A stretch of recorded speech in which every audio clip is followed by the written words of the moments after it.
Today we are going to discuss the basics of accounting, containing the objectives of accounting, role of accounting, relevance in the current scenario, and the basic terminologies of accountancy.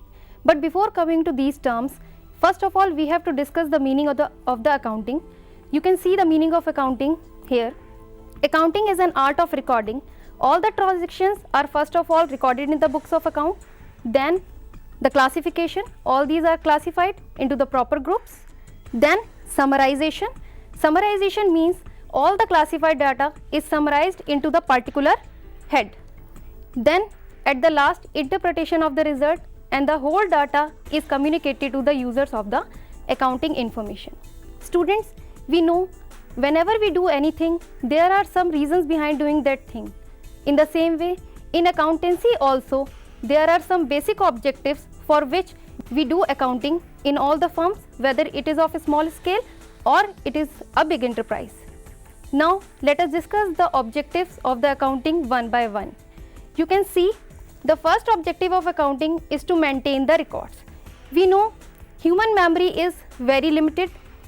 It is not possible to record all the transactions in the mind. Even the brilliant person cannot record all the transactions day-wise and date-wise. So this problem is sorted out by the accounting. The second objective is to ascertain the profit or loss. We know for every businessman, it is necessary to know whether he has earned a profit or incurred a loss. It is known by him by preparing an income statement. The format you can see, a company has to prepare a trading and P&L account in which on one side it records all the expenses and on the other side it records all the revenues. The difference between the two present the net profit or the net loss of the companies. Now we come to the third objective of accounting is to ascertain financial position. It is not only sufficient for the enterprise to know the profit and loss, but it is also necessary for the businessman to know or to check its financial position. A businessman can check its financial position by preparing a position statement, which is also known as balance sheet. Balance sheet shows one side assets, which represents the property of the firm, and on the other side is the liability side, which represents the liabilities which are taken over by the company or a business from the outsiders. The two sides of balance sheet are tallied. It shows the position of the business on a particular date. By preparing this, a businessman is able to know its position at the end of the accounting year. Now let us come to the last objective of accounting, to communicate the information to the users. Whatever is being done by the accounting or the business during the whole year is summarized into the few statements and reports, and these statements and reports are given to the users of accounting information. You can see there are two types of users of accounting information. First are external users and others are internal users. All the information that is collected during the year is supplied to these two groups because they use this information to make proper decisions. So student, you can see these were the basic objectives of the accounting, and you can judge how these objectives are very important for taking the important decisions of the business. Now we come to the next topic, that is the role of accounting in the business. The first role of accounting is the role of language. You know, student, business cannot speak on its own. It is the accounting that provides the language to the business. Whatever is being done during the year is summarized in the form in the books of accounting, which is supplied to the various users.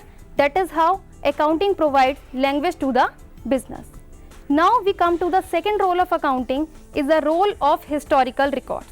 Accounting records all the data on the historical value or on the book value. Book value is the amount on which assets are purchased from the market initially.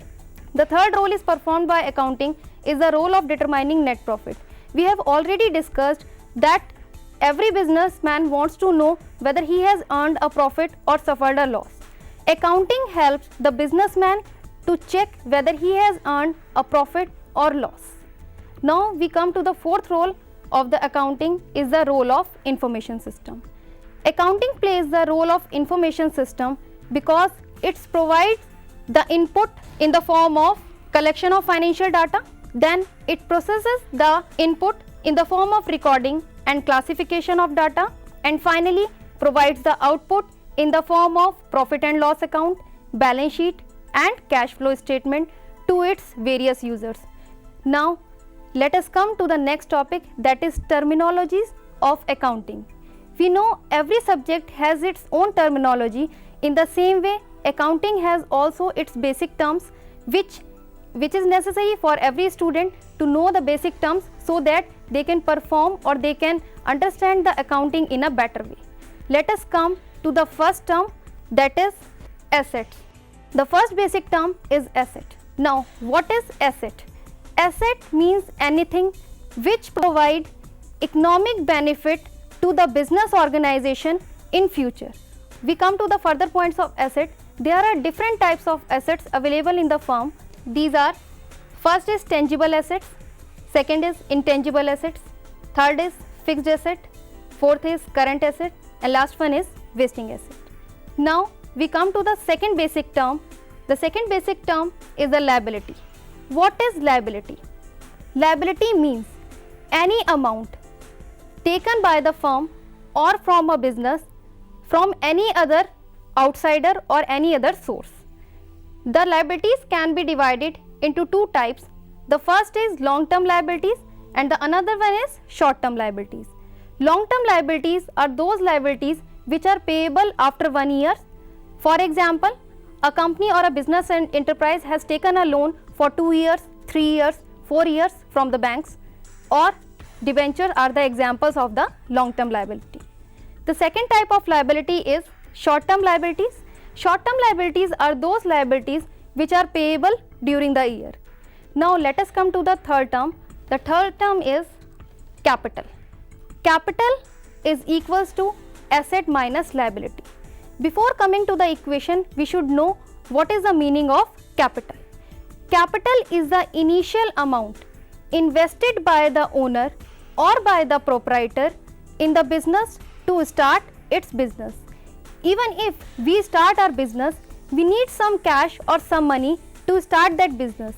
So we can say capital is the initial amount that is invested in the business to start the business. It can be in the form of money or it can be in the form of assets. You can see the equation capital equals to asset minus liability. If we deduct liabilities from the asset, both the liabilities long term as well as short term liabilities, if deducted from the asset, then we can calculate the amount of capital. The next term is transaction.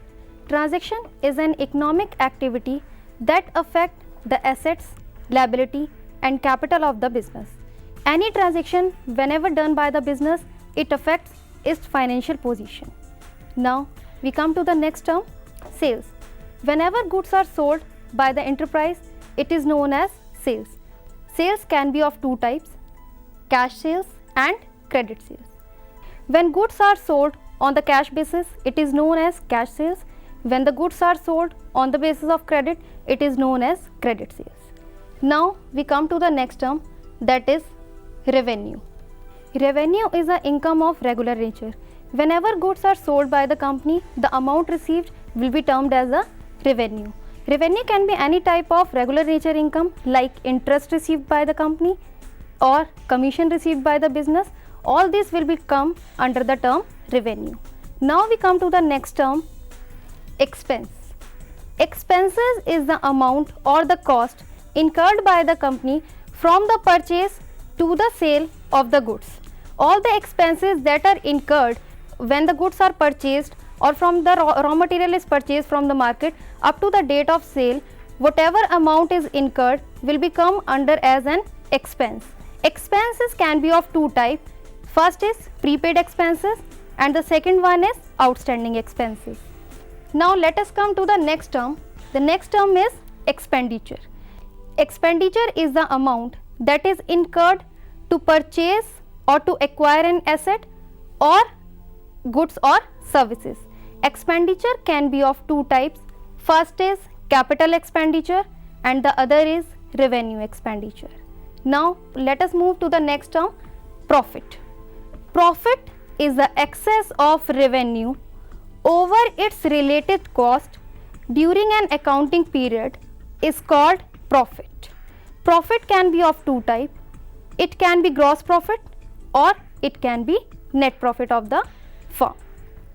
Now, the next term is gain. Gain is the amount or it is a type of profit which is of non-recurring nature of the business enterprise.